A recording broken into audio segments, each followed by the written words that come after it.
मोदी सरकार ने रक्षा क्षेत्र के लिए बजट में करीब 6 लाख करोड़ रुपए का ऐलान किया है। इस ऐलान का असर पड़ोसी देश पाकिस्तान तक हो रहा है, जिसने कंगाल हो चुके पाकिस्तान के होश उड़ा दिए।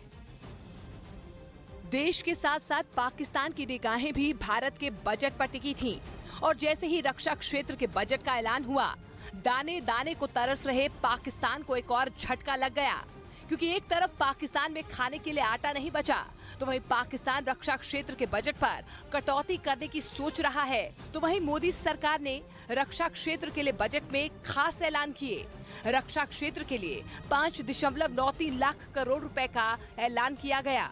पाकिस्तान के रक्षा बजट के मुकाबले ये बजट 7 गुना ज्यादा है। पाकिस्तान का पिछले साल रक्षा बजट $7.5 अरब था, जो इस साल और भी कम होने के आसार हैं, क्योंकि पाकिस्तान की अर्थव्यवस्था चरमरा चुकी है और तो और IMF सेना के खर्च को कम करने का दबाव डाल रहा है। तो वहीं पाकिस्तान की सेना पैसों की किल्लत की वजह से हथियार नहीं खरीद पा रही है। वहीं TTP का खतरा दिखाते हुए पाकिस्तान अब अमेरिका से पैसे मांगने की फिराक में है। इस बीच अमेरिका में रिपब्लिकन पार्टी के सांसद माइकल मैकॉल ने पाकिस्तान में काम कर रहे अमेरिका के एक NGO पर गंभीर आरोप लगा दिया। उन्होंने आरोप लगाया कि अमेरिका का वो NGO पाकिस्तान में आतंकी संगठनों से जुड़ा हुआ है और ये गंभीर आरोप भी लगाया कि उस NGO के जरिए आतंकी संगठनों को बहुत बड़ी तादाद में पैसे मुहैया करवाए जा रहे हैं। माइकल मैकॉल अमेरिका में विदेश मामलों की कमेटी के चेयरमैन हैं। उन्होंने आतंकियों से NGO की सांठगांठ के मुद्दे पर अपने देश की USAID नाम की संस्था को एक चिट्ठी भी लिखी। USAID अमेरिका की वो संस्था है जो देश और विदेश में लोगों की मदद के नाम पर दिए जाने वाले फंड की निगरानी करती है। अमेरिकी सांसद ने उस चिट्ठी में मांग की कि पाकिस्तान में अमेरिका का जो HHRD नाम का NGO है, उसकी फंडिंग तुरंत रोक दी जाए। उस चिट्ठी में यह भी बताया गया कि इसी NGO पर 2019 में जमात-ए-इस्लामी और लश्कर-ए-तैयबा से संबंध रखने के आरोप लग चुके हैं। लेकिन आरोप है कि उस वक्त भी अमेरिकी सरकार ने NGO की फंडिंग रोकने के लिए जरूरी कदम नहीं उठाए। सबसे हैरान करने वाली बात है कि जिस NGO पर आतंकी संगठनों से जुड़ा होने का आरोप लगा, उसे अब तक अमेरिका की तरफ से भारी भरकम फंडिंग की जा चुकी है।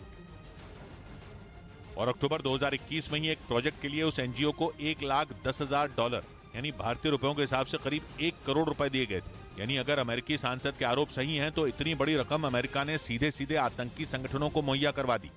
चौंकाने वाली बात यह है कि जिस NGO पर आरोप लगे हैं वो पाकिस्तान के गृह मंत्रालय में रजिस्टर्ड है, जिसका साफ मतलब यह है कि सब कुछ पाकिस्तान सरकार की नजरों के सामने हो रहा है।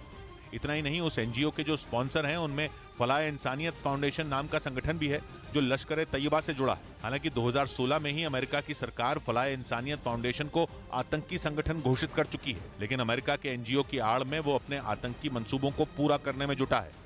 उधर उत्तराखंड के नैनीताल से हैरान करने वाला एक वीडियो सामने आया। वहां एक कार ने एक मोटरसाइकिल को टक्कर मार दी, जिसके बाद वो मोटरसाइकिल सवार दूर जा गिरा। इस घटना का जो वीडियो सामने आया उसमें वो तेज रफ्तार में सड़क से गुजरता नजर आया, लेकिन तभी दूसरी तरफ से आ रही कार की उससे टक्कर हो गई। गनीमत यह रही कि इस टक्कर के बाद भी मोटरसाइकिल सवार को मामूली चोट आई।